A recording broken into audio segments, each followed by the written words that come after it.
per capita income is nothing but it is calculated by dividing the total income earned by the people in the country by its total population.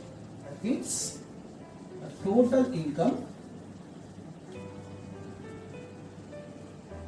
by total population.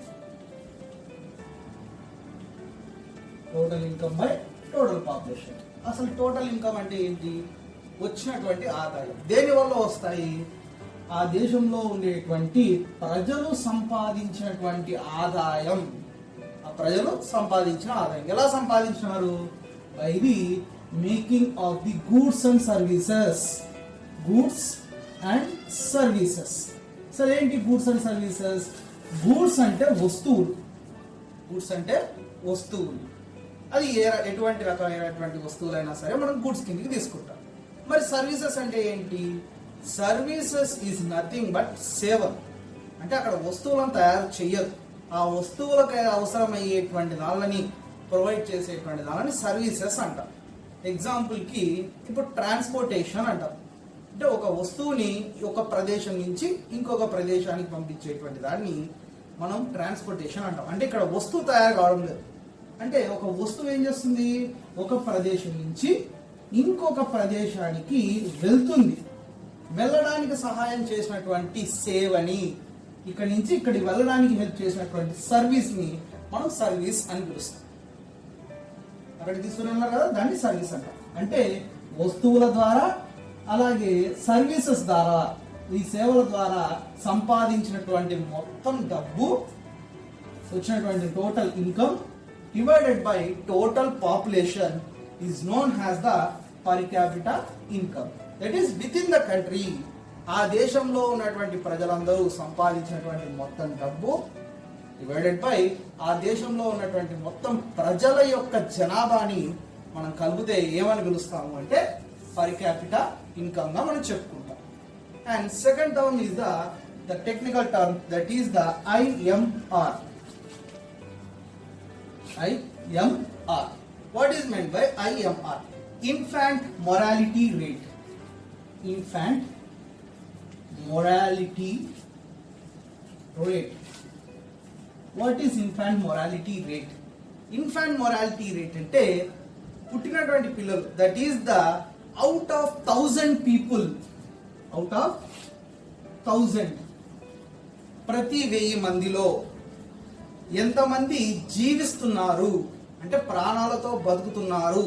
అంటే delivery టైంలో పిల్లలు పుడతారు కదా, ఆ పుట్టినటువంటి పిల్లలు ప్రతి 1000 మందిలో ఎంతమంది పిల్లలు లైఫ్తో ఉంటున్నారు, చనిపోకుండా బతికున్నటువంటి పిల్లలని మనం ఏమంటాము అంటే ఇన్ఫాంట్ మొరాలిటీ రేట్ అని పిలుస్తాం.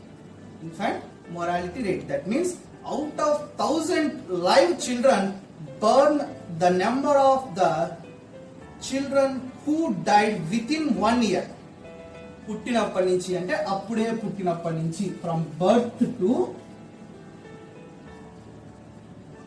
1 year, అప్పుడే పుట్టినప్పటి నుంచి వాళ్ళకు సంవత్సరం వచ్చే లోపల చనిపోకుండా ఎంతమంది ఉంటున్నారు ప్రతి 1000 మందికి. 1000 మంది పిల్లలు పుడితే ఆ పుట్టినటువంటి 1000 మందిలో ఎంతమంది పుట్టినప్పటి నుంచి ఆ వాళ్ళకు 1 year కంప్లీట్ అయ్యే లోపల వరకు అలాగే జీవితంతో జీవిస్తున్నారు అనేటువంటి దాన్ని క్యాలిక్యులేట్ చేసేటువంటి రేట్ని మనము ఇన్ఫాంట్ మొరాలిటీ రేట్ అనేటువంటి దాన్ని మనం చెప్తాం. Infant morality rate. Infant morality rate. And ఇంకొక టెక్నికల్ టర్మ్ వచ్చేసి literacy rate. What is men by literacy rate? అసలు లిటరసీ రేట్ అంటే ఏంటి? పేరులోనే ఉంది, లిటరసీ అంటే చదువుకున్న వాళ్ళు. ఎంతమంది చదువుకుంటున్నారు? From the age above 7, that is in the 7 and above age, 7 మరియు అంతకంటే ఎక్కువ ఏజ్ లో, అబోవ్ ఏజ్ లో ఎంతమంది చదువుతున్నారు అనేటువంటి దాన్ని క్యాల్కులేట్ చేయాల్సి వస్తే మనం ఏదాన్ని తీసుకుంటామంటే లిటరసీ రేట్. అసలు లిటరసీ అంటే ఏంటి? చదవడం రాయడం వచ్చినటువంటి వాళ్ళని, చదవడం రాయడం, that is writing and reading.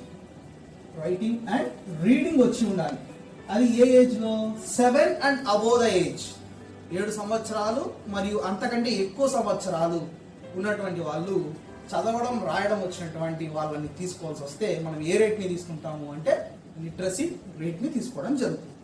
Next వచ్చేసి టాపిక్ వచ్చేసి next technical term net attendance rate. Attendance మనకు స్కూల్లో ఉంటారు కదా, అటెండెన్స్ ని తీసుకుంటాం. అసలు ఏంటి అటెండెన్స్? ఎవరికి తీసుకుంటాము? మీరు ఎక్స్పెక్ట్ చేసింది కరెక్టే. ఇక్కడ చదువుకోవడానికి వచ్చేటువంటి పిల్లల యొక్క అటెండెన్స్ ని మనం తీసుకోవాల్సి వస్తుంది. దాన్ని net attendance. That is the percentage of the children that is the 6 years to 17 years age. 6 సంవత్సరాల నుంచి 17 సంవత్సరాలు, 6 years to 17 years age group ఉన్నటువంటి వాళ్ళందరూ ఎంతమంది అటెండ్ అవుతున్నారు? దేనికి అటెండ్ అవుతున్నారు? Attending to school. ఎంతమంది స్కూల్ కి అటెండ్ అవుతున్నారు, వాళ్ళ పరిస్థితులు ఏంటి, వాళ్ళకు ఉన్నటువంటి ఆర్థిక సామాజిక అంటే సోషల్ గా లేదా ఫైనాన్షియల్ గా వాళ్ళ పరిస్థితులు అనుకూలిస్తున్నాయా స్కూల్ కి అటెండ్ కావడానికి? చాలా మంది డ్రాప్ అవుతూ ఉంటారు, వెళ్ళిపోతూ ఉంటారు, సరిగా స్కూల్ కి వస్తూ ఉంటారు, వాళ్ళ పరిస్థితులు వేరుగా ఉంటాయి. అలాంటి వాటిని అన్నిటిని క్యాల్కులేట్ చేసేటువంటి మెథడ్ ని వాళ్ళు ఎంతమంది అటెండ్ కాగలుగుతున్నారు అనేటువంటి దాన్ని టెక్నికల్ టర్మ్ ని మనం ఏం చెప్తామంటే net attendance rate. Net attendance rate that is from the 6 years to 17 years age group who are attending to the school. ఎంతమంది స్కూల్ కి అటెండ్ అవుతున్నారు అనేటువంటి దాన్ని మనము నెట్ అటెండెన్స్ రేట్ గా చెప్పుకుంటాం. నెక్స్ట్ టెక్నికల్ టర్మ్ వచ్చేసి life expectancy. Life expectancy, life జీవన ప్రమాణాలు అంటే మనిషి ఎంతవరకు జీవించగలుగుతున్నాడు. That is the length of life. Length of life. ఒక మనిషి సాధారణ పరిస్థితుల్లో ఎంతవరకు నివసించగలడు, బతకగలడు ఒక ప్రదేశం. అంటే దేశానికి ఉన్నటువంటి అక్కడ ఉన్నటువంటి మెడికల్ ఫెసిలిటీస్ కావచ్చు, అక్కడ ఉన్నటువంటి ఆర్థిక పరిస్థితులు కావచ్చు, లేదా న్యాచురల్ గా ఉండేటువంటి ఎన్విరాన్మెంటల్ చేంజెస్ ని కావచ్చు, అక్కడ పరిస్థితులను బట్టి లైఫ్ ఎక్స్పెక్టెన్సీ మారిపోతూ ఉంటుంది.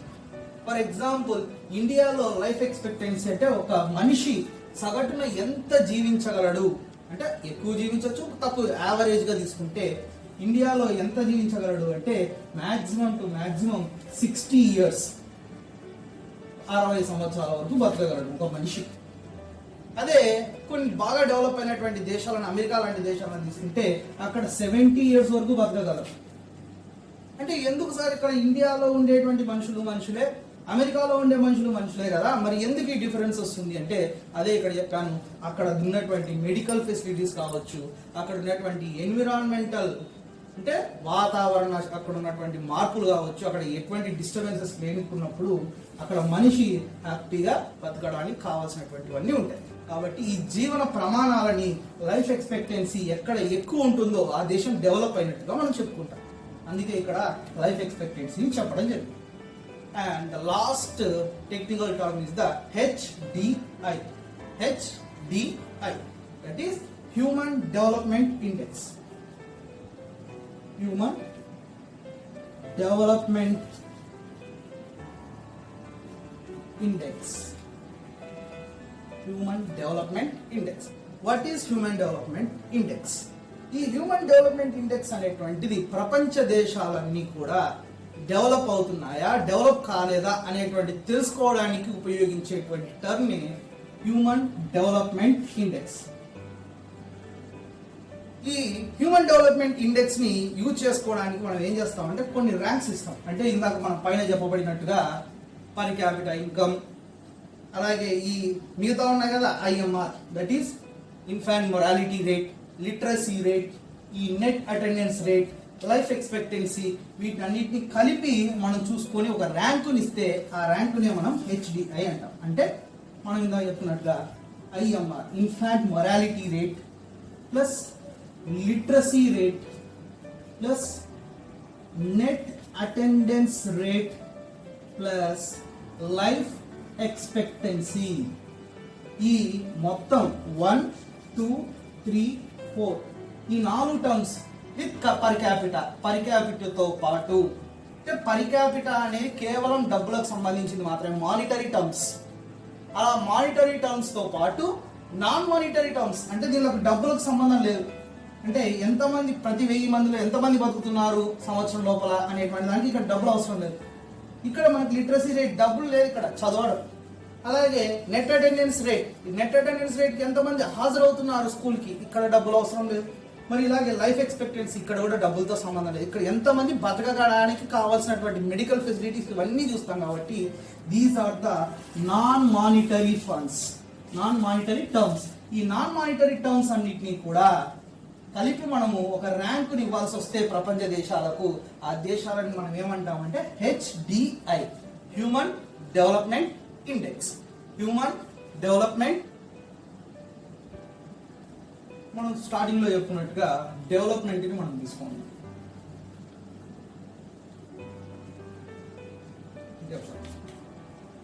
స్టార్టింగ్ లోనే చెప్పినాం కదా, డెవలప్మెంట్ అనేటువంటిది ఒక్కొక్క మనిషికి ఒక్కొక్క విధంగా ఉంటుంది. That is different persons have different developmental goals.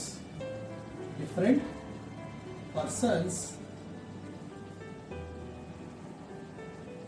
have different goals, different developmental goals.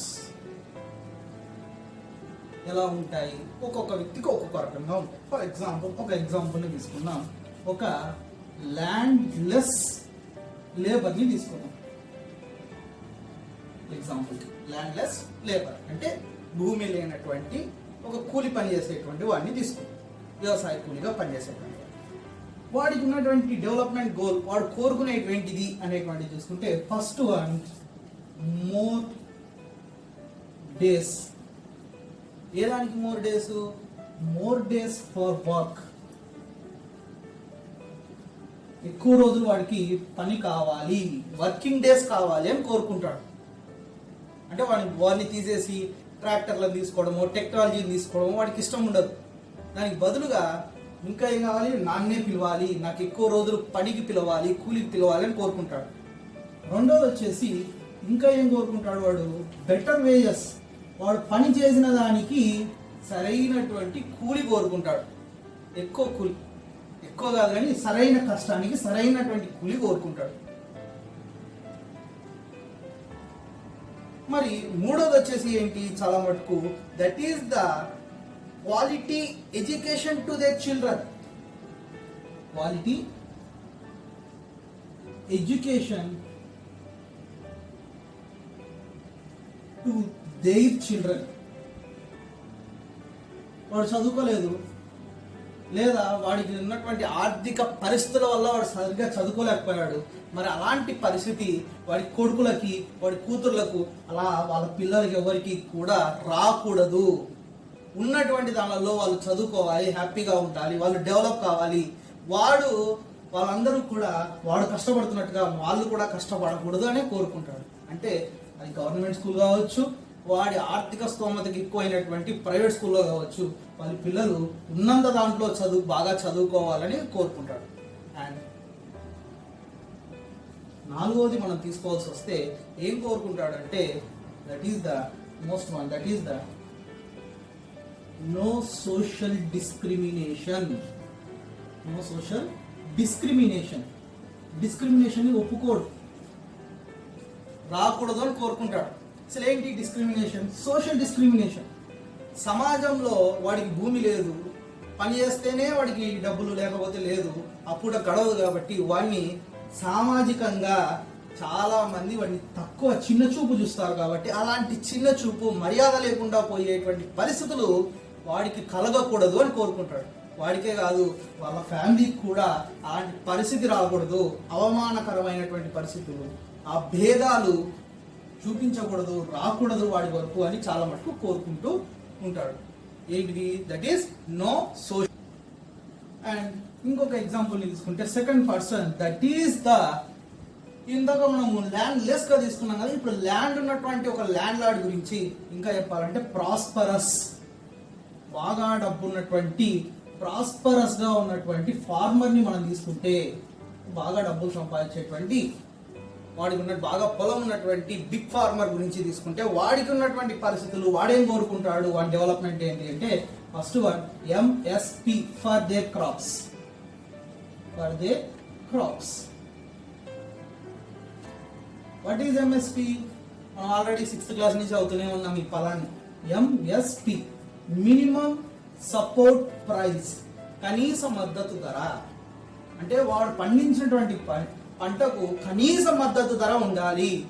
ఆ కష్టపడి చేసినటువంటి దానికి కనీసం పెట్టుబడికి అక్కడ ఉన్నటువంటి కూలీలకి అయినటువంటి డబ్బులన్నీ పోను కనీసం కొంచెమన్నా లాభం రావాలి అని కోరుకునేటువంటి ధరని మనము ఎంఎస్పి మినిమం సపోర్ట్ ప్రైస్ గా చెప్పుకుంటాం. Minimum support price. మరి ఇంకా ఏం కోరుకుంటాడు వాడు? ఏం కోరుకుంటాడంటే చీప్ లేబర్. Cheap labour. ఇక్కడ చూడండి, ఇందాక మనం ఫస్ట్ చెప్పినప్పుడుగా వాడు ఏం కోరుకున్నాడు? బెటర్ వేజెస్ కోరుకున్నాడు. ఎవరు? Landless labour, better wages. మరి వీడేం కోరుకుంటున్నాడు? ఫార్మరు చీప్ లేబర్ కోరుకుంటున్నాడు. అంటే తక్కువ కూలీకి వచ్చి పని చేసేవాడు కోరుకుంటున్నాడు. అంటే వాని పరంగా చూసుకుంటే వాడు కరెక్ట్. ఎందుకు? ల్యాండ్లెస్ లేబర్ కి ఎక్కువ వాడికి కష్టపడినాడు కాబట్టి వాడికి కష్టపడిన దానికి డబ్బులు రావాలి అని వాడు కోరుకుంటున్నాడు. వీడేం కోరుకుంటున్నాడు? డబ్బులు మిగలాలి అని కోరుకుంటున్నాడు. కాబట్టి తక్కువ కూలీకి పనిచేసేటువంటి లేబర్ కావాలి అని ఇక్కడ వీడు కోరుకుంటున్నాడు. కాబట్టి వాని ప్రకారంగా వాడిది కరెక్ట్, వీడి ప్రకారంగా వీడి కరెక్ట్. మరి ఇక్కడ ఎవరిని తప్పు పట్టలేదు. మరి మూడోది ఇంకోటి వచ్చేసి థర్డ్ గోల్ ఏంటి వీడికి ఉన్నటువంటిది వీడి ప్రకారంగా అనుకుంటే settle their children. Settle their children in better position or in the abroad. Abroad లో అయినా వాళ్ళ పిల్లలు బాగుండాలి. అంటే abroad means out of the country, బయట దేశాలలో, ఫారిన్ కంట్రీస్లలో వాళ్ళకు మంచి పొజిషన్స్ లో సెటిల్ కావాలని కోరుకుంటాడు. ఇక్కడ వాళ్ళ పిల్లలకి క్వాలిటీ అని కూడా కోరుకోవడం లేదు. ఎందుకంటే ఆల్రెడీ వాడు క్వాలిటీ ఉన్నటువంటి ఎడ్యుకేషన్ ని ప్రొవైడ్ చేయగలడు.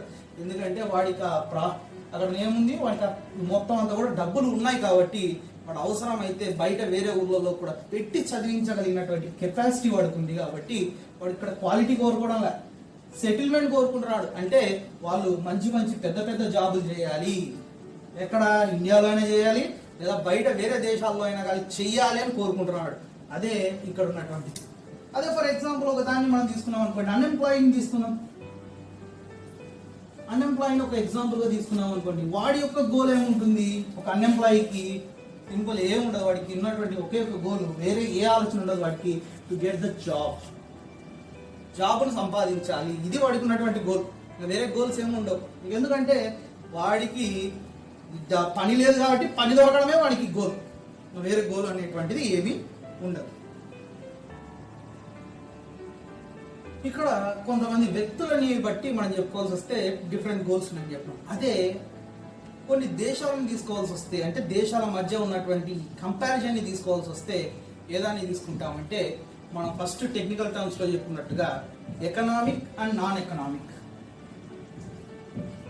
Economic terms and non economic terms. Economic and non economic terms ని తీసుకోవాల్సి వస్తుంది. ఇవేవండి, రెండు తీసుకోవాల్సి వస్తుంది. Economic terms, non economic terms. Economic terms అంటే ఏంటి? మనం చెప్పుకున్నట్టుగా పర్ క్యాపిటా ఇన్కమ్ ని తీసుకోవాల్సి వస్తుంది. పర్ క్యాపిటా ఇన్కమ్ అంటే ఆ దేశంలో ఉన్నటువంటి ప్రజలు సంపాదించినటువంటి మొత్తం సంపద డివైడెడ్ బై, అంటే టోటల్ ఇన్కమ్ బై అక్కడ ఉన్నటువంటి జనాభా, total population. Total income by total population calculate చేస్తే ఆ దేశం యొక్క సరాసరి అంటే యావరేజ్ ఇన్కమ్ వస్తుంది. ఆ యావరేజ్ ఇన్కమ్ ని బట్టి ఆ దేశం ఎంత ఉంది అనేటువంటి దాన్ని క్యాలిక్యులేట్ చేస్తాం. ఇప్పుడు కూడా మనం ఏం చేస్తున్నాం? దేశాల మధ్య ఉన్నటువంటి దానికి జనరల్ గా కంపారిజన్ చేయాల్సి వస్తే నాన్ ఎకనామిక్ టర్మ్స్ కాదు, ఎకనామిక్ టర్మ్స్ ని వాళ్ళు కంపేర్ చేస్తారు. That is they taken the per capita income of the country. Per capita income of the country. That is generally the world bank. ప్రపంచ బ్యాంకులు చెప్తుంటారు కదా, వింటూ ఉంటాం. Generally the world bank compares that the country by their countries per capita income. అంటే ఇక్కడ దేశాల మధ్య ఉన్నటువంటి కంపారిజన్ ని కంపేర్ చేయాల్సి వచ్చినప్పుడు వాళ్ళు ఏం చేస్తారు అంటే ఏ దేశం డెవలప్ అయింది, ఏ దేశం డెవలప్ కాలేదు అనేటువంటి తీసుకోవాల్సి వచ్చినప్పుడు వాళ్ళు ఏం చేస్తారు అంటే they taken the standard has the per capital income. దీన్ని బేస్ చేసుకొని వాళ్ళు డివైడ్ చేసుకుంటారు. That is per capital income. మనకు ఆల్రెడీ చెప్తాం పర్ క్యాపిటల్ ఇన్కమ్ అంటే ఏంటి. That is total income. మళ్ళీ చెప్తున్నాడు, total income by total population. Total income by total population. మొత్తం వాళ్ళు సంపాదించేటువంటి సంపద దేశంలో ఉన్నటువంటి వాళ్ళందరూ కూడా డివైడెడ్ బై వాళ్ళు ఎంతమంది సంపాదించినారు అనేటువంటి దాన్ని తీసుకుంటాం. This is the average. మనకు మ్యాథ్స్ లో వచ్చి ఉంటుంది కదా యావరేజ్. యావరేజ్ తలసరిగా మనం తీసుకోవాల్సి వస్తుంది. మరి దీనివల్ల ఏమున్నాయి అనేటువంటి దాన్ని, మెరిట్స్ ఉన్నాయా, డిమెరిట్స్ ఉన్నాయా, ఎలా కంపేర్ చేయాల్సి వస్తుంది అనేటువంటి దాన్ని ఒకసారి మనము చూద్దాం. ఈ విషయాన్ని మనకు అర్థం చేసుకోవడానికి ఒక ఎగ్జాంపుల్ గా మనం ఒక టేబుల్ ని తీసుకుందాం. అందులో మనం రెండు దేశాలను కంపేర్ చేసి చూద్దాం. అంటే పర్ క్యాపిటల్ ఇన్కమ్ తీసుకోవడం వల్ల ఉన్నటువంటి అక్కడ లూప్ హోల్, చిన్న లాజిక్ ఏం మిస్ అవుతుంది అనేటువంటి దాన్ని చూద్దాం. అది పర్ఫెక్ట్ కాదు. ఎందుకు పర్ఫెక్ట్ కాదు అనేటువంటి దాన్ని ఒకసారి చూద్దాం. ఇక్కడ చూస్తే ఏ అనేటువంటి దేశాలు, కంట్రీ ఏ ఉంది, కంట్రీ బి ఉంది. అక్కడ 5 మంది ఉన్నారు. 1 2 3 4 5. మరి 5 మంది ఎలా సంపాదిస్తున్నారు అనేటువంటి చూద్దాం. కంట్రీ ఏలో వచ్చేసి ఒక వ్యక్తి ఎంత సంపాదిస్తున్నాడు, 9,500 rupees. Second person 10,500 rupees. Third person 9,800 rupees. Fourth person 10,000 rupees. Fifth person 10,200 rupees. ఇలా సంపాదిస్తూ ఉన్నారు. మరి వీళ్ళ సంపాదన మనం ఏం చేయాలి, పర్ క్యాపిటల్ ఇన్కమ్ ప్రకారంగా, పర్ క్యాపిటల్ ప్రకారంగా ఏం చేయాలి మనము, టోటల్ ఇన్కమ్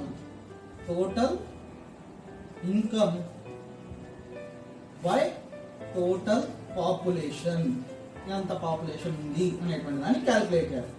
మరి 9,500 ప్లస్ 10,500 ప్లస్ 9,800 ప్లస్ 10,000 ప్లస్ 10,200 మొత్తం కలిపితే యావరేజ్ గా ఎంత వస్తుంది అంటే 50,000 రూపీస్ వచ్చింది. డివైడెడ్ బై మనం ఏం చేయాలి, టోటల్ పాపులేషన్ ఎంతమంది ఉన్నారు, 1 2 3 4 5. కాబట్టి 5. దట్ ఈస్ యావరేజ్ గా ఎంత సంపాదిస్తున్నారు, 10,000 రూపీస్. ఏది, కంట్రీ ఏ. ఎస్, ఇక్కడ వరకు క్యాలిక్యులేషన్ సూపర్ గా వచ్చింది. మరి కంట్రీ బిని చూద్దాం. కంట్రీ బిలో చూడండి, ఫస్ట్ పర్సన్ అక్కడ కూడా 5 మంది ఉన్నారు. 1 2 3 4 5. మరి ఇక్కడ కూడా చూడండి ఎంత సంపాదిస్తున్నారు కంట్రీ బిలో అంటే 500 500 500 500. లాస్ట్ ఒక్కడు మాత్రం 5వ పర్సన్ మాత్రం ఏం చేస్తున్నాడు, 48,000 రూపీస్ సంపాదిస్తూ ఉన్నాడు. టోటల్ ఎంత, 500 ప్లస్ 500 1000, 1500, 2000, 2000 ప్లస్ 48,000. దట్ ఈస్ ఇక్కడ కూడా 50,000. కంట్రీ బి కూడా ఎంత సంపాదిస్తుంది, 50,000. ఎంతమంది మనుషులు ఉన్నారు, 5%. సేమ్ ఎంత వచ్చింది, యావరేజ్ గా 10,000 రూపీస్. కరెక్ట్ క్యాలిక్యులేషన్ వచ్చింది. అంటే ఏలో ఉన్నటువంటి వాళ్ళు సంపాదించేటువంటి సంపాదన యావరేజ్ తీసుకుంటే 10,000 రూపీస్ వచ్చింది. బిలో ఉండే వాళ్ళు సంపాదించే సంపాదనని తీసుకున్నా మనకు 10,000 రూపీస్ వచ్చింది. Correct average. మరి ఈ రెండు దానిలో ఒకసారి కంపేర్ చేసి చూడండి. కంట్రీ ఏలో అందరూ కూడా సరిసమానంగా ఈక్వల్ గా సంపాదించేటువంటి సంపాదన మనకు కనబడతా ఉంది. అంటే 9,500, 10,500, 9,800, 10,000, 10,200. అంటే 10,000 రూపాయలకు దగ్గరగా అప్రాక్సిమేట్ గా వాళ్ళు సంపాదించడం జరుగుతూ ఉంది. కాబట్టి ఇక్కడ 10,000 రూపీస్ అనేటువంటిది యావరేజ్, వాళ్ళ ఇన్కమ్ యొక్క యావరేజ్ అని చెప్తే ఓకే, కరెక్ట్. కానీ ఇక్కడ చూడండి, కంట్రీ బిలో అంటే ఇండియా లాంటి దేశాలను మనం తీసుకున్నప్పుడు ఇక్కడ ఏం జరుగుతుంది, సంపాదించేవాడు ఎక్కువ సంపాదిస్తున్నాడు, సంపాదించని వాళ్ళు అస్సలు సంపాదించలేకపోతున్నారు. అక్కడ ఉన్నటువంటి కండిషన్స్ కావచ్చు, అక్కడ ఉన్నటువంటి పరిస్థితులు కావచ్చు, మనం చెప్పలేదు. ఇక్కడ చూడండి, మొత్తం 5 మంది ఉంటే అందులో 4 వచ్చేసి కేవలం 500 రూపీస్ మాత్రమే సంపాదిస్తున్నాడు. ఒక్కడు మాత్రం 48,000 సంపాదిస్తున్నాడు. దీనివల్ల ఏమైంది, యావరేజ్ గా మనం తీసుకున్నప్పుడు వీళ్ళ సంపాదనని కూడా వీళ్ళకందరికీ పంచినట్టుగా ఇక్కడ మనం చూపిస్తున్నాం. కానీ నిజానికి ఇది జరుగుతుందా అంటే నిజానికి జరగడం లేదు. But reality it is totally different. ఎందుకు ఇస్తాడు, వాడు సంపాదించి వీళ్ళకందరికి ఎందుకు ఇస్తాడు, ఇవ్వడు.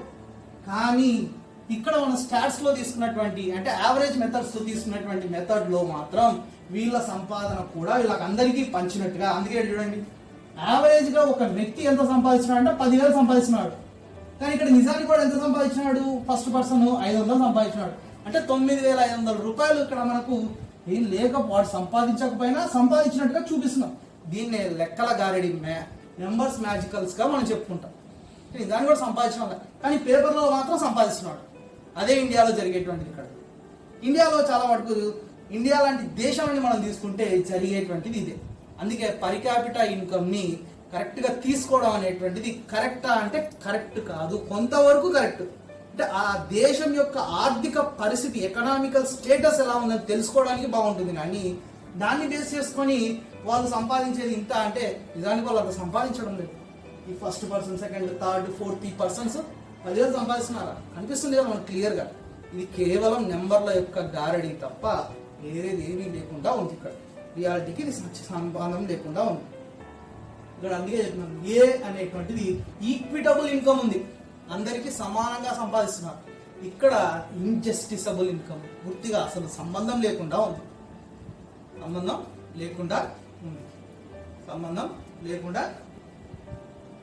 సో ఇది ఇక్కడ జరుగుతూ ఉన్నటువంటిది. కాబట్టి వరల్డ్ బ్యాంక్ ఇది తీసుకోవడం కరెక్టా అంటే దానికి ఉన్నటువంటి క్యాలిక్యులేషన్స్ ప్రకారంగా పర్ క్యాపిటల్ ఇన్కమ్ తీసుకోవాలి కాబట్టి తీసుకోవాల్సి వస్తుంది. ఫర్ ఎగ్జాంపుల్ యావరేజ్ ని క్యాలిక్యులేట్ చేయడం ఎలా అనేటువంటి దానికి ఒక ఎగ్జాంపుల్ తీసుకుంటే కంట్రీ ఏ అండ్ బి అనేటువంటి రెండు ఉన్నాయి అనుకుందాం. దానిలో ఉన్నటువంటి పాపులేషన్ ని తీసుకుందాం ఎగ్జాంపుల్కి మీరు క్యాలిక్యులేట్ చేయడం కోసం. పాపులేషన్ ఎంత ఉంది అంటే కంట్రీ ఏలో 10, బిలో 5 మెంబర్స్ ఉన్నారు అనుకుందాం. దీని పర్ క్యాపిటల్ ఇన్కమ్ అంటే మొత్తం ఇన్కమ్ ఎంత ఉంది, వాళ్ళు ఎంత సంపాదిస్తున్నారు అంటే ఇక్కడ ఏమో మనం చూసుకోవాల్సి వస్తే ఒక 50,000 అనుకుందాం అందాజుగా. అదే ఇక్కడ అనుకోండి ఒక 40,000 అనుకుందాం. అంటే మీకు తేడా అర్థం కావడం కోసం చెప్తున్నా.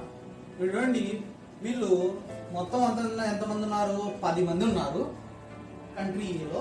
వాళ్ళ టోటల్ ఇన్కమ్ ఎంత? 50,000 రూపాయలు సంపాదించినారు. కంట్రీ బిలో ఎంతమంది ఉన్నారు? 5 మంది ఉన్నారు. వాళ్ళు ఎంత సంపాదించినారు? వాళ్ళ దేశం ఎంత మొత్తం అంతా కూడా ఇన్కమ్ ని ప్రొడ్యూస్ చేయగలిగింది అంటే 40,000 రూపీస్ ని ప్రొడ్యూస్ చేయాలి. మరి యావరేజ్ ని తీసుకుందాం. యావరేజ్ ని తీసుకుంటే కంట్రీ ఏలో టోటల్ ఇన్కమ్ ఎంత? 50,000 డివైడెడ్ బై టోటల్ పాపులేషన్ ఎంత? 10. దట్ ఈస్ ఎంత వచ్చింది? 5,000 రూపీస్ వచ్చింది. అదే కంట్రీ బిని తీసుకుందాం. ఎంత? 40,000 రూపీస్ డివైడెడ్ బై 5. అంతే కదా, పాపులేషన్ 5. మరి అలా ఉన్నప్పుడు ఏం చేస్తాం? ఎంతండి? ఎంత? 8,000 రూపీస్. That is 8,000 rupees. ఇక్కడ చూడండి, అంటే టోటల్ ఇన్కమ్ ని తీసుకున్నప్పుడు 50,000 రూపాయలు. అంటే కంట్రీ బి కంటే ఎక్కువ సంపాదించినటువంటి ఏలో యావరేజ్ ఎంత ఉందంటే 5,000 రూపాయలు ఉంది. ఎందుకు? ఇక్కడ ప్రజలు ఎక్కువ ఉన్నారు కాబట్టి, అంటే పాపులేషన్ ఎక్కువ ఉంది కాబట్టి. అదే 40,000 అంటే కంట్రీ బి కంటే ఏ కంటే కూడా తక్కువ సంపాదించిన ఏ బికి వచ్చేసి 5 మందే జనాభా ఉన్నారు కాబట్టి దాన్ని క్యాలిక్యులేట్ చేసుకుంటే ఒక వ్యక్తి ఎంత సంపాదిస్తున్నాడు అంటే 8,000 రూపాయల వరకు సంపాదిస్తున్నాడు అనేటువంటిది ఇక్కడ చూపించడం జరిగింది. అంటే జస్ట్ మీకు అర్థం కావడానికి ఒక క్యాలిక్యులేటెడ్ మెథడ్ ఇక్కడ చెప్పడం జరిగింది. అంటే పర్ క్యాపిటల్ ఇన్కమ్ ని బేస్ చేసుకొని దేశాలు డెవలప్ అయినాయి అని చెప్పడం అనేటువంటిది కరెక్ట్ కాదు, కొంతవరకు మాత్రమే. అంటే బ్యాంక్ యొక్క టెక్నాలజీని తీసుకొని అది డెవలపా కాదా, అది ఎంత సంపాదిస్తుందని తెలుసుకోవడం కోసం క్యాలిక్యులేట్ చేస్తారు కాబట్టి అక్కడి వరకు ఓకే. కానీ అది సంపాదనని మాత్రమే బేస్ చేసుకొని డెవలప్ కాదా అనేటువంటిది కరెక్ట్ మెథడ్ కాదు. ఫర్ ఎగ్జాంపుల్ వరల్డ్ బ్యాంక్ ని మనం తీసుకుంటే ద వరల్డ్ డెవలప్మెంట్ రిపోర్ట్, ఈ వరల్డ్ డెవలప్మెంట్ రిపోర్ట్ అంతా కూడా ప్రిపేర్ చేసినప్పుడు పర్ క్యాపిటల్ ఇన్కమ్ ని బేస్ చేసుకుంటే ఇక్కడ అది 3 కేటగిరీస్ ని డివైడ్ చేస్తుంది. అంటే దేశాలన్నింటినీ కూడా 3 విధాలుగా డివైడ్ చేస్తుంది. ఏంటి అది అంటే high income countries, and second one is the middle income countries, and third one is the low income countries. Low income countries ఇలా మూడుగా డివైడ్ చేస్తుంది. దీన్నే హై ఇన్కమ్ కంట్రీస్ నే డెవలప్డ్ కంట్రీస్, మరి మిడిల్ ఇన్కమ్ దానిని డెవలపింగ్ కంట్రీస్, మరి లో income దాన్ని అన్డెవలప్డ్ కంట్రీస్ గా మనం తీసుకోవడం జరుగుతుంది. హై ఇన్కమ్ కంట్రీస్ అనేది డెవలప్డ్ కంట్రీస్, అభివృద్ధి చెందిన దేశాలు. మిడిల్ ఇన్కమ్ కంట్రీస్ ని ఏం తీసుకుంటుంది, డెవలపింగ్ కంట్రీస్, ఇంకా డెవలప్ అవుతూనే ఉన్నాయి అని. లో ఇన్కమ్ కంట్రీస్ ని ఎలా తీసుకుంటాం, అన్డెవలప్డ్, అభివృద్ధి చెందనటువంటి, డెవలప్ కానటువంటి దేశాలుగా మనం తీసుకుంటాం. మరి ఎలా దీనిని క్యాల్కులేట్ చేస్తాము అనేటువంటిది తీసుకుంటే, దీని పర్ క్యాపిటల్ ఇన్కమ్ ప్రకారంగా ఎలా తీసుకుంటామంటే 12,600, ఇట్ ఈస్ 12,600 US డాలర్స్. ఒక దేశము తన ఆర్థిక వ్యవస్థలో ఒక సంవత్సరానికి 12,600 US dollars and above 12,600 US dollars లేదా అంతకంటే ఎక్కువ సంపాదిస్తే, యావరేజ్ ని సంపాదిస్తే, పర్ క్యాపిటల్ ఇన్కమ్ అంతకంటే ఎక్కువ ఉంటే వాళ్ళని ఏమంటాము అంటే హై ఇన్కమ్ కంట్రీస్ గా మనం చెప్పుకుంటాం, అంటే డెవలప్డ్ కంట్రీస్ గా మనం చెప్పుకుంటాం. అదే middle income that is 1035 to 12,600 below. 1035 నుంచి 12,600 US డాలర్స్ మధ్యలో సంపాదించేటువంటి దేశాలని ఎంత అండి, 1035 నుంచి 12,600 US డాలర్స్ మధ్యలో సంపాదించేటువంటి యావరేజ్ పర్ క్యాపిటల్ ఇన్కమ్ సంపాదించేటువంటి దేశాలని మనం ఏమని పిలుస్తాము, developing countries, that is middle income countries గా మనం చెప్పుకుంటాం. ఇంకోటి మనం లో ఇన్కమ్ చెప్తాం. లో ఇన్కమ్ అంటే బిలో, దేనికి below, that is the below of the 1,035 US dollars, 1,035 US dollars కంటే తక్కువ సంపాదించేటువంటి దేశాలని మనం ఏమని పిలుస్తాము అంటే అన్డెవలప్డ్ కంట్రీస్ అని, లో ఇన్కమ్ కంట్రీస్ అని మనం చెప్పుకుంటాం. But it is not a correct way to estimate the development of the countries in the world. ప్రపంచంలో ఉన్నటువంటి దేశాలు డెవలప్ అయ్యాయా లేదా అనేటువంటి తెలుసుకోవడానికి ఇలాంటి మెథడ్ ని తీసుకోవడం అనేటువంటిది ఎంతవరకు కరెక్ట్ అంటే చాలా వరకు కరెక్ట్ కాదు. కానీ దానికి అప్పులు ఇవ్వడానికి కానీ లేదా దాంట్లో ఉన్నటువంటి ప్రజల యొక్క పరిస్థితులను తెలుసుకోవడానికి, ఆర్థిక పరిస్థితులను తెలుసుకోవడానికి మాత్రం తీసుకుంటే మాత్రం ఇదే కరెక్ట్ మెథడ్. మరి ఇది పర్ఫెక్ట్ మెథడా అంటే ఇది స్టాట్స్ లో యావరేజ్ ని తీసుకునేటువంటి మెథడ్స్ అన్ని కూడా అప్రాప్రియేట్ మెథడ్సే, అంటే పర్ఫెక్ట్ సైంటిఫిక్ మెథడ్స్ కాదు. ఇవి కొంతవరకు అంటే యావరేజ్ గా తీసుకునేటువంటివన్నీ కూడా అలాగే ఉంటాయి. సరాసరిగా యావరేజ్ అని పేరులోనే ఉంది కాబట్టి ఎక్కువ ఉండొచ్చు, తక్కువ ఉండొచ్చు. కాబట్టి మేము ఇంతే సంపాదిస్తున్నాం, మాకు ఇంత లేదు కదా అనేటువంటిది మనం చెప్పలేము. ఎందుకంటే it's appropriate method, correct method అనేటువంటిది కాదు, ఎగ్జాక్ట్ అనేటువంటిది మనం క్యాలిక్యులేట్ చేయలేము.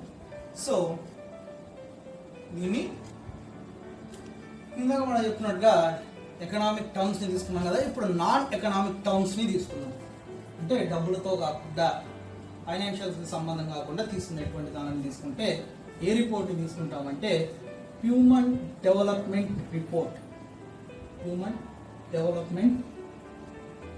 ని తీసుకుంటాం. That is human development index. మనం చెప్పుకున్నాం కదా HDI, హ్యూమన్ డెవలప్మెంట్ ఇండెక్స్. ఏమేమి తీసుకుంటామండి, literacy rate, IMR literacy rate, infant morality rate, net attendance rate,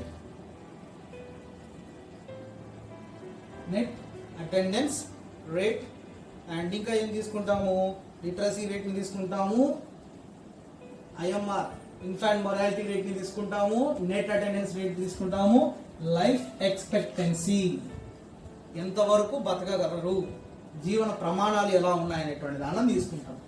ఇవన్నీ కూడా పర్ క్యాపిటల్ ఇన్కమ్ తో కాకుండా మిగతా వాళ్ళని తీసుకుంటాం. It is the measurement of the level of the development ఎంతవరకు డెవలప్మెంట్ అయ్యింది ఓవరాల్గా అన్ని దాన్ని తీసుకోవాలి. డెవలప్మెంట్ అంటే కేవలం ఆర్థిక వ్యవస్థలను మాత్రమే తీసుకోవడానికి మనకు కుదరదు, కాబట్టి అన్ని దాన్ని తీసుకోవాలి. మరి ఇది ఎవరు క్యాల్కులేట్ చేస్తారంటే UNDP, united nations development programme. United nations development programme అనేటువంటి దాని ప్రకారంగా వీటిని మనం తీసుకోవాల్సి వస్తుంది. ఏంటి చూద్దాం ఒకసారి. Net literacy rate, infant morality rate, net attendance rate and life expectancy rate అనేటువంటి దానిలో తీసుకుంటాం. ఇక్కడ జనరల్ గా ఇవన్నీ ఎందుకు తీసుకుంటాము అంటే to indicate the people life, ప్రజల యొక్క జీవన ప్రమాణాలు ఎలా ఉన్నాయి, లైఫ్ స్టాండర్డ్స్ ఎలా ఉన్నాయి అనేటువంటి తెలుసుకోవడానికి వీటిని మనం ఉపయోగిస్తాం. కొన్ని దేశాలలో లేదా కొన్ని రాష్ట్రాలను మన ఇండియాలోనే తీసుకుంటే ఇన్ఫాంట్ మొరాలిటీ రేట్ కొన్ని రాష్ట్రాల్లో ఎక్కువ ఉంది, కొన్ని రాష్ట్రాల్లో తక్కువ ఉంది. వీటిని తగ్గించడానికి ఇప్పుడు గవర్నమెంట్ ఆఫ్ ఇండియా ఏం చేస్తుందంటే ఆశా వర్కర్స్ని ఏర్పాటు చేయడం, ప్రతి కాన్పులని చాలా మటుకు ఇండ్లలోనే జరుగుతున్నాయి, అలాంటి వాటిని బయటికి తీసుకొని వచ్చి హాస్పిటల్లో జరిగేలాగా, అంటే మెడికల్ ఫెసిలిటీస్ని ఫ్రీగా ప్రొవైడ్ చేసేలాగా. అలాగే ఇప్పుడు మనకు తల్లి బిడ్డ ఎక్స్ప్రెస్ అనేటువంటివి కూడా మనకు ప్రొవైడ్ చేయడం జరుగుతూ ఉంది.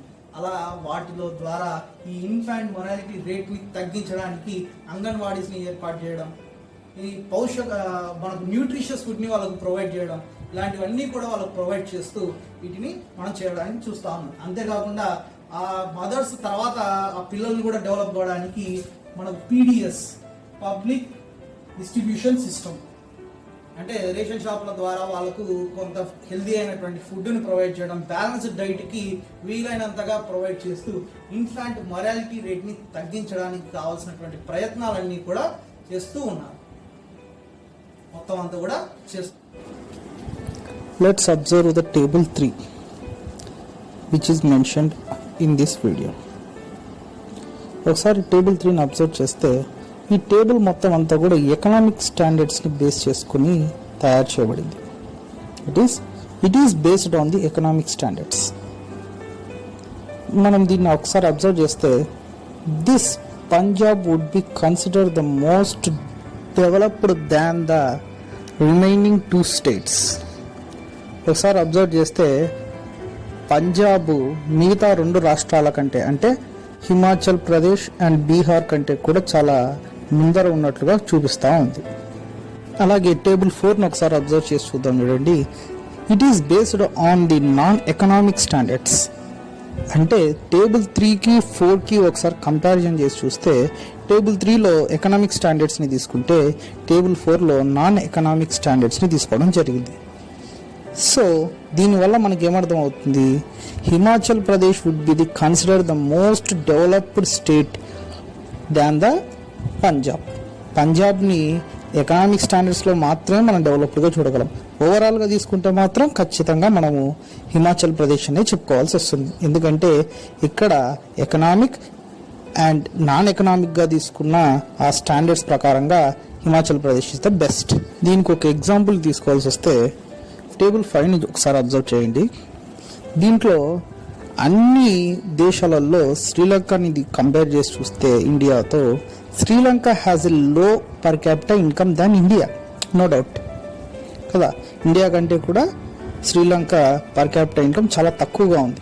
కానీ మిగతా స్టాండర్డ్స్ అంటే నాన్ ఎకనామిక్ స్టాండర్డ్స్ అన్నిటిని కూడా కన్సిడర్ చేయాల్సి వస్తే Sri Lanka ranks better than India in the development, no doubt about it కదా. శ్రీలంక చాలా ముందరగా ఉంది ఇండియా కంటే కూడా డెవలప్మెంట్ ప్రోగ్రామ్స్లో. ఓన్లీ ఎకనామిక్ని మాత్రమే మనం కన్సిడర్ చేయలేం, నాన్ ఎకనామిక్ని కూడా కంపల్సరీగా చేయాల్సి వస్తుంది. కాబట్టి టేబుల్ 5 దేని మీద బేస్ అయ్యిందంటే HDI, human development index. Now the next topic is schooling revolution. ఎక్కడ జరిగింది స్కూలింగ్ రెవల్యూషన్ ఇండియాలో అంటే ఇన్ హిమాచల్ ప్రదేశ్.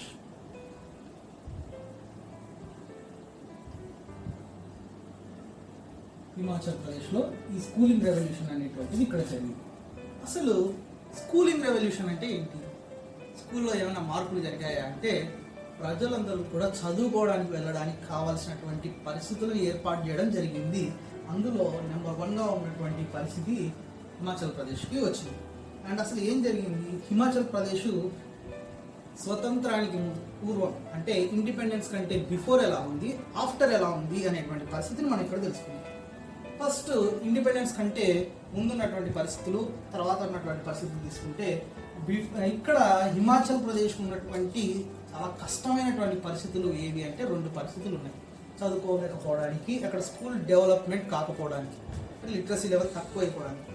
ఒకటి హిమాచల్ ప్రదేశ్ వచ్చేసి హిల్లీ రీజియన్లో ఉంది, కొండ ప్రాంతం, పూర్తిగా కొండ ప్రాంతంలో ఉంది.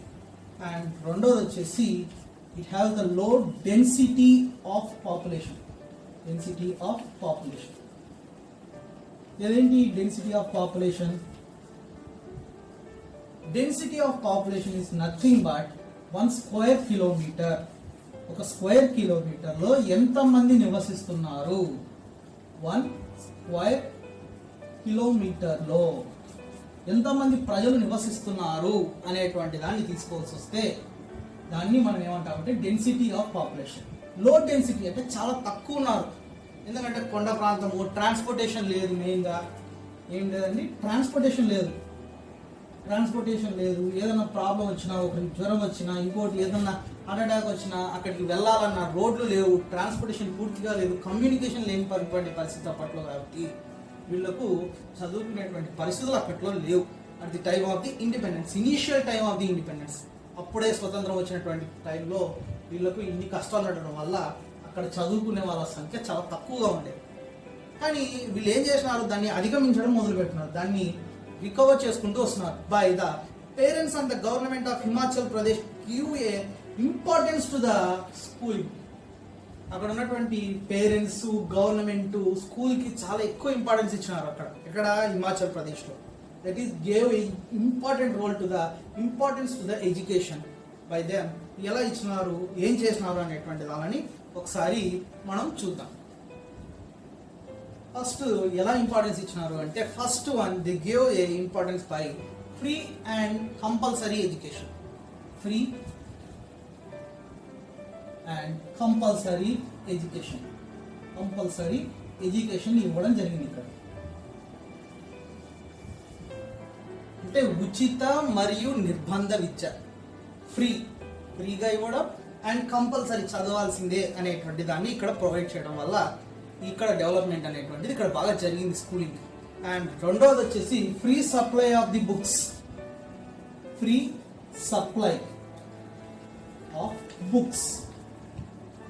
వాళ్ళు చదువుకునేటువంటి పుస్తకాలన్నీ కూడా ఫ్రీగా ప్రొవైడ్ చేయడం అనేటువంటిది జరిగింది. అండ్ మూడోది వచ్చేసి MDM, that is mid day meals. Government స్కూల్స్లో తీసుకునేటువంటివన్నీ ఉన్నాయి కదా, మిడ్ డే మీల్స్ ప్రొవైడ్ చేయడం వల్ల వాళ్ళకు స్కూలింగ్ అనేటువంటిది డెవలప్ అవుతూ వచ్చింది, అంటే పెరుగుతూ పోయిన ప్రజలందరూ కూడా రావడం అనేటువంటిది. And next one is the ఇన్ఫ్రాస్ట్రక్చర్ని బాగా డెవలప్ చేసినారు. అంటే స్కూళ్ళు రంగులు వేయడము, అక్కడ ఉన్నటువంటి బేసిక్ ఫెసిలిటీస్ అంటే బాత్రూమ్స్ని కట్టించడము. చాలా మటుకు మనం చూస్తే ఇండియాలో చాలా మటుకు డ్రాప్ అవుట్స్ అనేటువంటి చూసుకుంటే తగ్గిపోవడం అనేటువంటి, స్కూల్ మానేయడం అనేటువంటి చూసుకుంటే చాలా మటుకు అమ్మాయిలలో ఎక్కువ జరుగుతుంది. అది ఎందుకు జరుగుతుంది అంటే చాలా మటుకు స్కూళ్ళల్లో బాత్రూమ్లు ఉండడం లేదు. దానివల్ల వాళ్ళు చాలా మంది ఇబ్బంది పడుతూ వాళ్ళు ఆ ఇన్ఫ్రాస్ట్రక్చర్ లేకపోవడం వల్ల స్కూల్ మానేయాల్సి వస్తుంది. ఎలా వెళ్ళాలి ఏంటి అనేటువంటి తెలియక పాపం చాలా మంది మానేస్తున్నారు. కాబట్టి అలాంటి వాళ్ళని కూడా ఆపడం కోసమే హిమాచల్ ప్రదేశ్లో ఉన్నటువంటి గవర్నమెంట్, పేరెంట్స్ అందరూ కలిసి అక్కడ ఇన్ఫ్రాస్ట్రక్చర్ని బాగా డెవలప్ చేయడం జరిగింది. అండ్ ఇంకొకటి వచ్చేసి టీచర్స్. చాలా స్కూళ్ళలో చూస్తూ ఉంటాం టీచర్లు ఉండరు, అక్కడ రిక్రూట్ చేయరు చాలా మటుకు. కానీ అలాంటి పరిస్థితి లేకుండా ప్రతి స్కూల్లో ప్రతి టీచర్ ఉండాల్సిందే అనేటువంటిది ఇక్కడ జరిగింది. అండ్ ఇంకొకటి ఇంపార్టెంట్గా చెప్పుకునేటువంటిది బడ్జెట్. ఇక్కడ చాలా ప్రభుత్వాలు